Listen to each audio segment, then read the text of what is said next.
Bulletin की शुरुआत करते हैं। भारत ने देश की खाद्य सुरक्षा के मद्देनजर गेहूं के निर्यात पर तत्काल प्रभाव से प्रतिबंध लगा दिया है। खाद्य मुद्रास्फीति को नियंत्रण में रखने के लिए ये अहम फैसला लिया गया है। रूस यूक्रेन युद्ध के मद्देनजर वैश्विक दरों में लगभग 40% की बढ़त हुई है, लेकिन सरकार ने इस बात को स्पष्ट किया है कि गेहूं के निर्यात पर प्रतिबंध के बावजूद जरूरतमंद देशों को निर्यात जारी रहेगा। घरेलू स्तर पर गेहूं की खपत को देखते हुए केंद्र सरकार ने गेहूं के निर्यात पर तत्काल प्रभाव से रोक लगा दी है। अब गेहूं के निर्यात को निषिद्ध की श्रेणी में रखा गया है। सरकार ने देश की खाद्य सुरक्षा के मद्देनजर ये कदम उठाया है। इससे पहले इस फैसले से जुड़ी अधिसूचना देर रात जारी की गई। सरकार ने भी अपनी तरफ से साफ किया है कि देश में गेहूं का पर्याप्त भंडार है और खाद्य मुद्रास्फीति को नियंत्रण में रखने के लिए ये फैसला किया गया है। This decision had to be taken essentially in view of the price rise that was happening, and as you know, these days in several areas the inflation is also imported along with the price, global prices. India's credibility as a reliable supplier who doesn't walk back or renege on any contract is maintained. I think that's the other important point. So this actually serves three purposes. A, it maintains the food security for the country. B, it helps others who are in distress. And mind you, although there are new countries which are actually in the market for buying wheat, these are people who traditionally bought from Ukraine and Russia, people like Egypt, Turkey, large parts of North Africa, etc. Very few of them actually have bought from India. And lastly, as I said, our reliability as a supplier is being maintained by not reneging on any existing contract. So if we say that roughly, say 1.6 or 1.7 million tons has gone out, we are still prepared to allow another 2.5 million tons to go if there are prior booked valid orders with a letter of credit. गेहूं के निर्यात पर प्रतिबंध के बावजूद जरूरतमंद देशों को निर्यात जारी रहेगा। उल्लेखनीय है कि अंतर्राष्ट्रीय बाजार में गेहूं की मांग ज्यादा होने की वजह से किसानों को न्यूनतम समर्थन मूल्य से ज्यादा कीमत बाजार में मिल रही है। और माणिक साहा त्रिपुरा के नए सीएम होंगे। जी हां, बीजेपी आला कमान के निर्देश पर पार्टी प्रदेश अध्यक्ष और राज्यसभा सांसद माणिक साहा प्रदेश के नए सीएम होंगे। विधानसभा चुनाव से ठीक पहले त्रिपुरा में ये बड़ा फेरबदल माना जा रहा है। साहा विप्लव कुमार देव की जगह लेंगे। न कोई चर्चा, न ही कोई सुगबुगाहट, बस अचानक एक फैसला आया और पता चला कि विप्लव कुमार देव अब त्रिपुरा के मुख्यमंत्री नहीं होंगे। उन्होंने राज्यपाल एसएन आर्य को अपना इस्तीफा सौंप दिया। विप्लव देव ने यह घोषणा राजभवन में राज्यपाल से मुलाकात के बाद की। उन्होंने कहा कि राज्य में भाजपा का आधार मजबूत करने के लिए उन्हें विभिन्न स्तरों पर काम करने की जरूरत है। विगत 4 वर्षों में त्रिपुरा में विकास, स्थिरता, शासन, सुशासन की दृष्टि से काफी अच्छे कार्य हुए। विप्लव देव जी का सरकार आने से पहले भी संगठन में और सरकार आने के बाद मुख्यमंत्री के रूप में शासन में एक बहुत प्रभावी योगदान रहा है। भारतीय जनता पार्टी श्री विप्लव देव जी की पार्टी की संगठनात्मक गतिविधियों में भूमिका बढ़ाने के लिए, उनके पार्टी संगठन की गतिविधियों में उनकी सेवाओं का उपयोग करने के लिए आगे उनके मार्ग को प्रशस्त करेगी।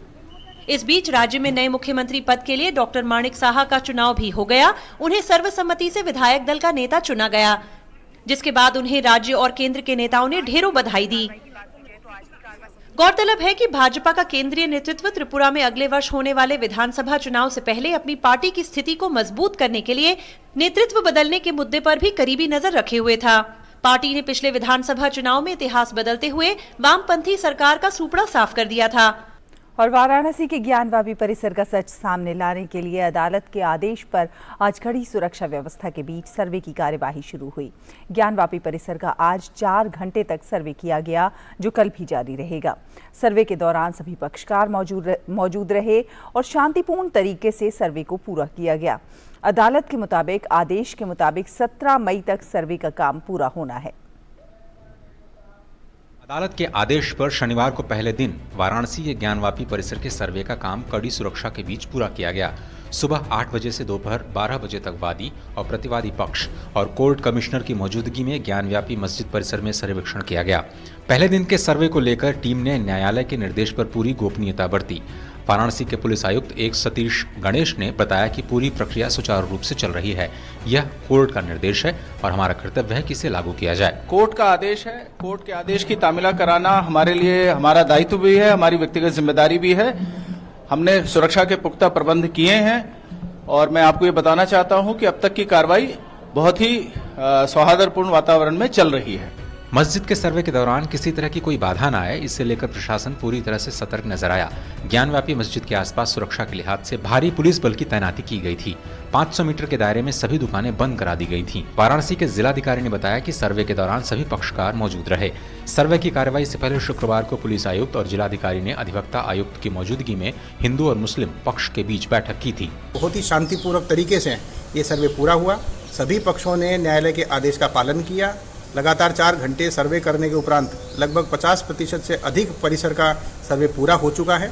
चूँकि सर्वे की कार्रवाई गोपनीय कार्रवाई है और कोर्ट की ये बेसिकली निगरानी में हो रही है, इसलिए ये जानकारी नहीं दी जा सकती कि कौन कौन से स्थानों का सर्वे किया गया और वहाँ क्या क्या मिला, लेकिन सभी पक्षकार इससे संतुष्ट थे।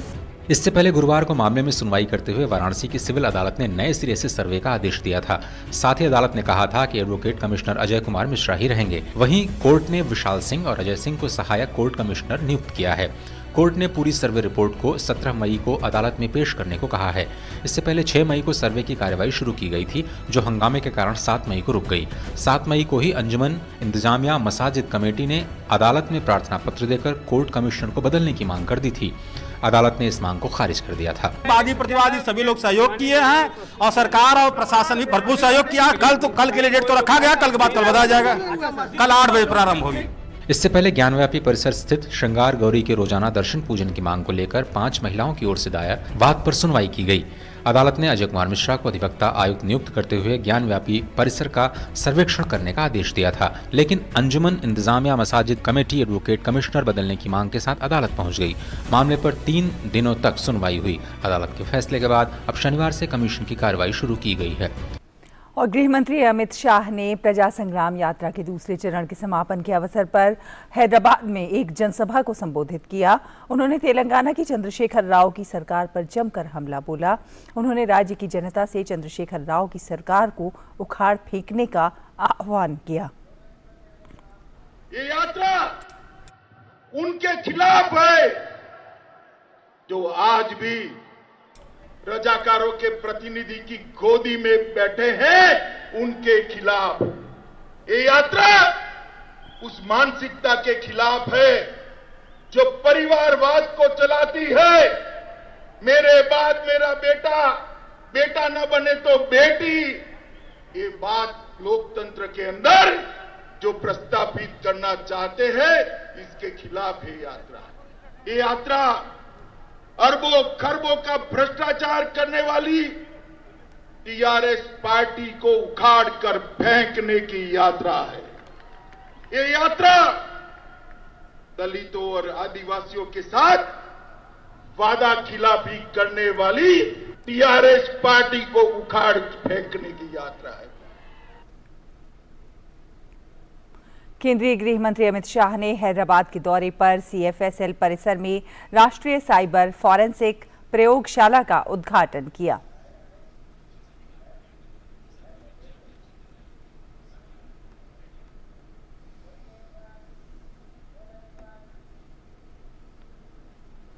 उद्घाटन से पहले गृह मंत्री ने नए राष्ट्रीय साइबर फॉरेंसिक प्रयोगशाला के लिए विधि विधान से पूजा अर्चना भी की।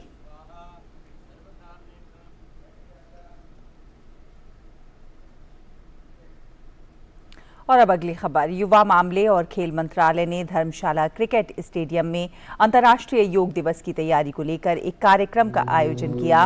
इसमें केंद्रीय खेल एवं युवा मामलों के मंत्री अनुराग सिंह ठाकुर ने हिस्सा लिया।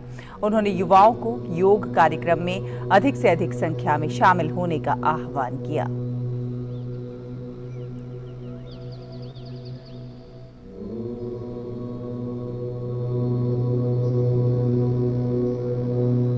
जून 2022 हर वर्ष की तरह अंतर्राष्ट्रीय योग दिवस है और इसीलिए हर मंत्रालय ने ये प्रयास किया है कि 75 दिन पहले से हमने शुरुआत की कि कोई ना कोई दिन ऐसा चिन्हित किया जाए जब एक मंत्रालय अपने देश भर के अधिकारियों, कर्मचारियों, वहाँ की स्थानीय जनता के साथ जुड़कर जागरूकता के लिए योग करेंगे। कहीं ना कहीं जितनी जागरूकता होगी उतना ही लोगों को इसका लाभ मिलेगा। हम सब ये प्रयास करेंगे कि अगले कुछ दिनों में अपने अपने सोशल मीडिया के हैंडल से और आप मीडिया के मित्रों के माध्यम से योग के प्रति और जागरूकता उत्पन्न करें, ताकि इस बार 21 जून 2022 को जब हम आज़ादी का अमृत महोत्सव मना रहे हैं, उस समय अंतर्राष्ट्रीय योग दिवस पर इतने लोग देश भर में योग करें कि अगले पिछले सारे रिकॉर्ड टूट जाएं।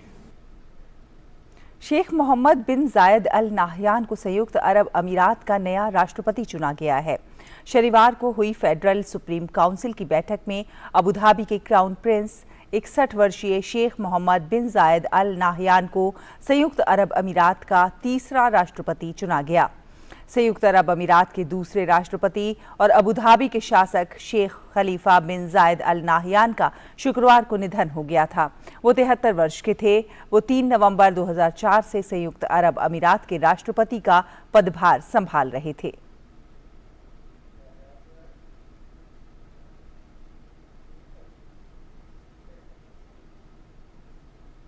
यूएई के राष्ट्रपति चुने गए मोहम्मद बिन जायद सुप्रीम काउंसिल ने शेख खलीफा के निधन के बाद ये फैसला लिया। और प्रधानमंत्री नरेंद्र मोदी ने शेख मोहम्मद बिन जायद अल नाहयान को संयुक्त अरब अमीरात के नए राष्ट्रपति के रूप में चुने जाने पर उन्हें शुभकामनाएं दी हैं। एक ट्वीट में पीएम मोदी ने विश्वास व्यक्त किया है कि शेख मोहम्मद बिन जायद अल नाहयान के गतिशील और दूरदर्शी नेतृत्व में दोनों देशों के बीच रणनीतिक साझेदारी और ज्यादा मजबूत होगी। उपराष्ट्रपति एम वेंकैया नायडू रविवार को संयुक्त अरब अमीरात के पूर्व राष्ट्रपति शेख खलीफा बिन जायद अल नाहयान के दुखद निधन पर भारत सरकार की ओर से संवेदना व्यक्त करने के लिए संयुक्त अरब अमीरात का दौरा करेंगे। पूर्व राष्ट्रपति का अल नाहयान का 13 मई को निधन हो गया था। विदेश मंत्रालय के अनुसार शेख खलीफा बिन जायद अल नाहयान के नेतृत्व में भारत यूएई संबंध दोनों देशों के लोगों के पारस्परिक लाभ के लिए काफी समृद्ध हुए। उन्होंने संयुक्त अरब अमीरात में बड़े भारतीय समुदाय की असाधारण देखभाल की, जो उन्हें उच्च सम्मान देते हैं। दोनों देश नए और विविध क्षेत्रों में अपने ऐतिहासिक और व्यापक रणनीतिक संबंधों को आगे बढ़ाना जारी रखेंगे। और श्रीलंका में रानिल विक्रमसिंघे ने शनिवार को अपने मंत्रिमंडल में 4 मंत्रियों को शामिल किया। मंत्रिमंडल में जी.एल. पेरिस को विदेश मंत्री के रूप में शामिल किया गया है।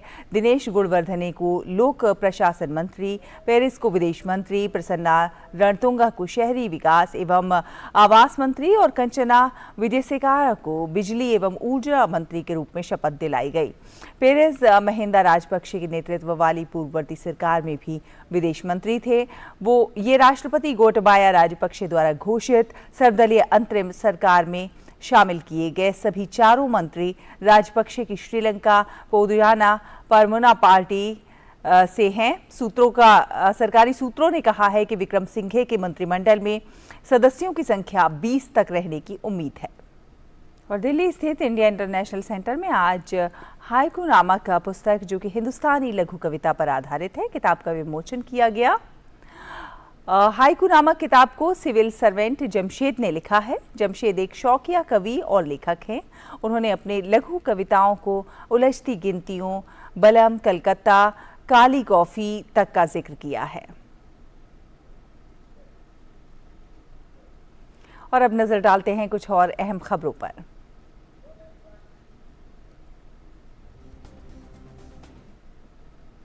एम वेंकैया नायडू ने हैदराबाद में भारतीय कृषि अनुसंधान परिषद और राष्ट्रीय कृषि अनुसंधान प्रबंधन अकादमी NAARM के कृषि व्यवसाय प्रबंधन कार्यक्रम के 4थे स्नातक समारोह में भाग लिया।